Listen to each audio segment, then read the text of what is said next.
In the previous video, we saw an example of executing multiple GPU threads simultaneously. However, this program was not particularly useful because it lacked the necessary data to produce meaningful results.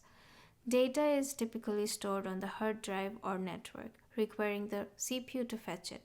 Therefore, we must transfer data between the CPU and GPU to enable the GPU to process the data and retrieve the calculated result. In this section, we will discuss the process of moving the data between the CPU and GPU. Since the CPU runs the main program and sends instruction to the GPU, it is the host program's responsibility to transfer data between the CPU's memory and the GPU's memory. This process ensures the GPU can access the data it needs to perform its calculations. For data to be accessible by CPU, it must be allocated in the host memory. There are many ways that we can allocate memory on the CPU. For example, regular C provides the malloc function, C++ has the new keyword. If these methods are used, do not forget to free the memory after using them. We can also use standard vector or unique pointers to help us manage the memory, avoiding the requirement of freeing the data manually. Also, it is challenging for a CPU to access GPU's memory and vice versa, as CPU and GPU have two separate memory space.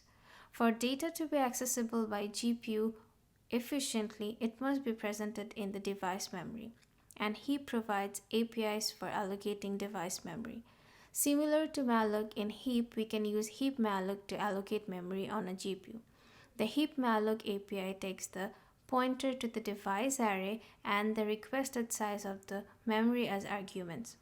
Therefore, the heap malloc API in this slide takes the pointer to the device array d_a and bytes of storage as arguments. Here we notice that the pointer to a GPU memory is not special but a regular integer type.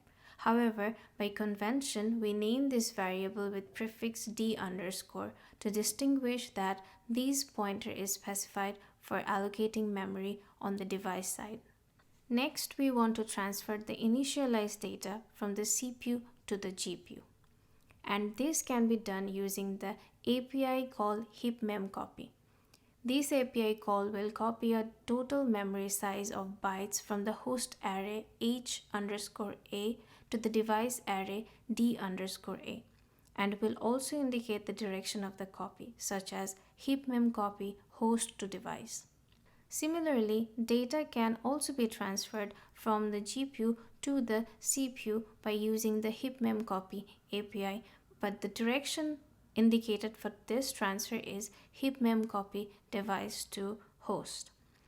This API call will copy a host memory size of bytes from the device array d_a to the host array h_a.